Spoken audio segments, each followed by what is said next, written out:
One of your colleagues told us that if this should spiral into a pandemic, this flu could make COVID look like a walk in the park. I agree. You're scaring me. I'm scared about it myself. I don't sleep very much these days, Bill.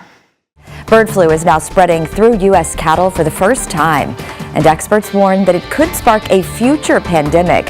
Right now, the virus does not spread person to person, but doctors warn that could change. Bird flu was first detected in cattle early last year and now continues to rip through dairy herds and poultry flocks. Going in depth tonight, we've all felt it at the store when we buy our eggs. The bird flu outbreak happening now is one of the largest animal disease outbreaks ever. And Fox Carolina's Christina Feliciano spoke with an expert from Clemson University about the bird flu and how long it could stick around.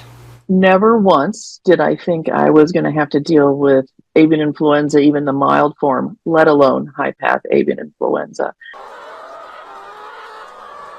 For the past 3 years, the U.S. has been dealing with one of its largest animal health disease outbreaks that it's ever recorded. Health news this noon, a group of virologists around the world are sounding the alarm on bird flu.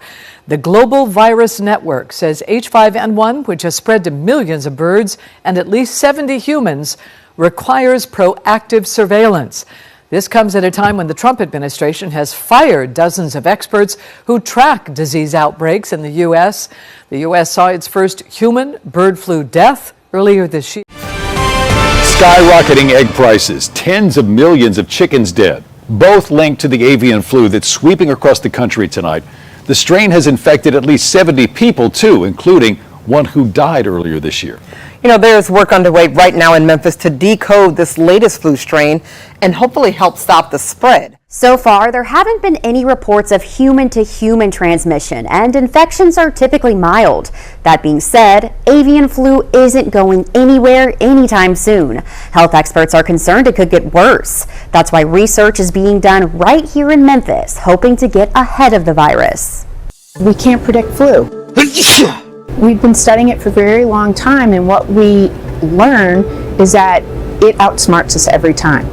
On average, the flu kills more than 36,000 people across the U.S. each year, according to the CDC, especially the elderly and children. That's why inside these walls of St. Jude Children's Research Hospital in downtown Memphis, researchers are studying more than childhood cancer, but also the emergence of influenza strains worldwide. Why it's important at St. Jude? Because it is a catastrophic childhood illness. Dr. Stacy Schultz-Cherry is the principal investigator of the hospital's Schultz-Cherry lab team, studying how the virus jumps from animals to humans and how to treat it. This is where we do all of our cells, so we isolate cells from a lot of different spots.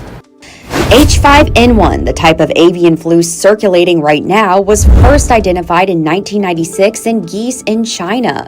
In 2020, a variant of that original strain was found in wild birds in Europe, and in late 2021, it was found in the US and Canada.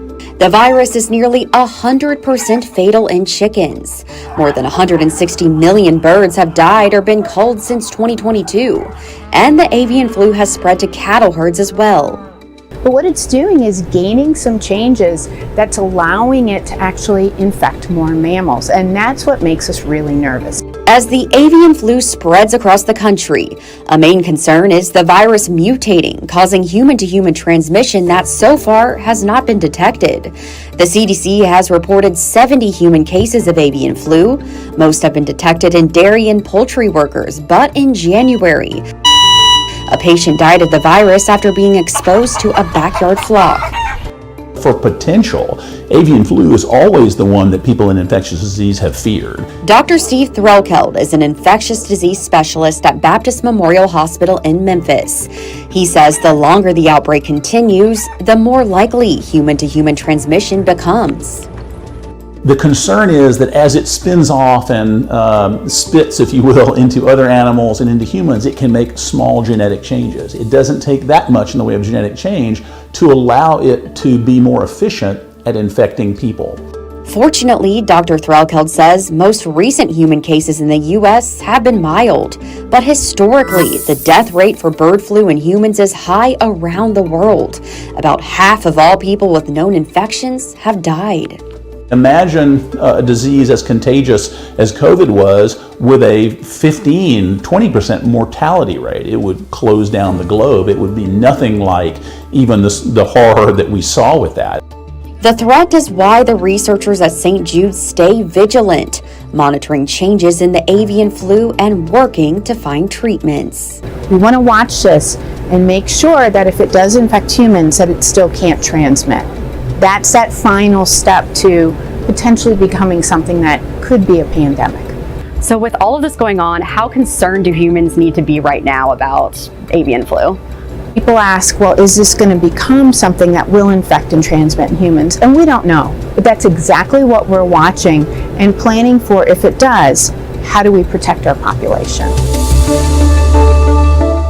And common symptoms of this strain of avian flu in humans are similar to the seasonal flu. They include fever, cough, sore throat, runny nose, muscle aches, headache, fatigue, and eye redness and irritation. The U.S. did have its first high-path AI big outbreak in 2014, 2015.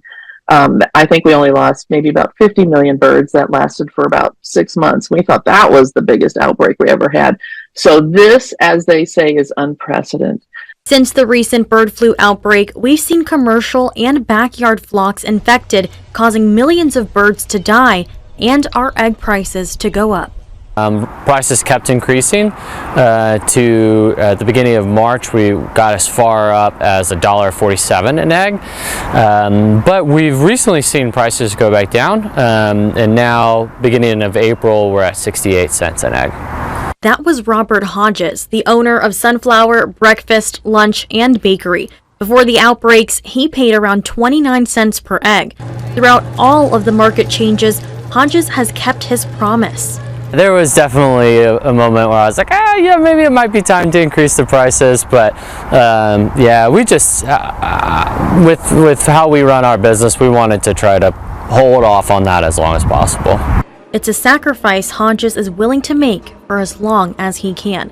The outbreak is a concern for business in the Palmetto State. Clemson University says agribusiness has a $51.8 billion annual impact on South Carolina's economy, and according to the South Carolina Poultry Federation, the poultry industry represents 40% of all agriculture in the state and 80% of animal agriculture. Thankfully, experts say no commercial poultry farms in South Carolina have been infected with the bird flu. However, we are still feeling those impacts at the grocery stores.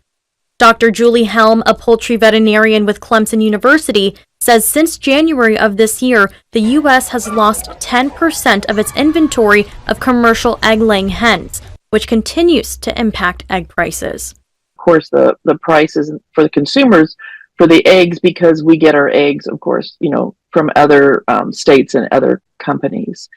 I guess for the commercial, some impact is they're putting a lot of time, money, and effort in all these different biosecurity practices, trying to make sure that virus stays out of their birds.